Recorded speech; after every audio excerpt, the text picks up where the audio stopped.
नहमदुहु व नुसल्ली अला रसूलिहिल करीम अम्मा बाद फ़अऊज़ु बिल्लाहि मिनश शैतानिर रजीम बिस्मिल्लाहिर रहमानिर रहीम। अस्सलामु अलैकुम डियर व्यूअर्स, आपके फेवरेट इस्लामिक इंफॉर्मेटिव चैनल से मैं हूँ शब्बीर अहमद। हमारा आज का टॉपिक है, क्या शिया कसाई से कुर्बानी का जानवर ज़िबा करवा सकते हैं या नहीं। ये एक सवाल है जो कि एक भाई मोहम्मद मंसूर साहिब ने पूछा है। वो कहते हैं कि हमारे इलाके में ज़्यादातर कसाई अहले तशी हैं, तो क्या इनसे कुर्बानी का जानवर ज़िबा करवाया जा सकता है या नहीं। तो देखिए भाइयों और बहनों, जानवर के हलाल होने के लिए ज़िबाह करने वाले का मुसलमान होना शर्त है।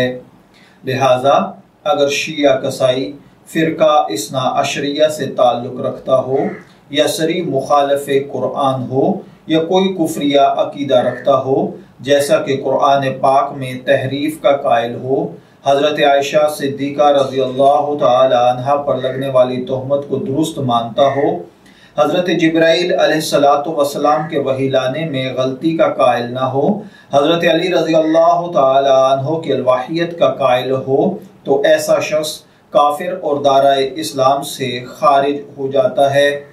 ऐसे शख्स से ज़िबा करवाना जानवर का हलाल ना होगा। लिहाजा ऐसे कसाई से कुर्बानी का जानवर ज़िबा करवाना दुरुस्त नहीं है। अलबत्ता अगर कसाई मदरजा बाला अकायद में से किसी अकीदे का कायल ना हो, तो ऐसे कसाई से अपने जानवर की कुर्बानी करवाना, ज़िबा करवाना जायज़ है। ताहम शुकूक व शुबहात से बचने के लिए फिर भी किसी सहीउल अकीदा शख्स से कुर्बानी का जानवर ज़िबा करवाना चाहिए। ताहम जानवर ज़िबा होने के बाद उसकी कटाई वगैरह का अमल कोई भी कर सकता है। मैं दुआ गो हूँ कि अल्लाह ताला हमें इन बातों को समझकर इनके मुताबिक अमल करने की तौफीक अता फरमाए। शब्बीर अहमद को इजाज़त दीजिए, फिर हाजिर होंगे किसी नए टॉपिक के साथ। तब तक के लिए अल्लाह हाफिज़।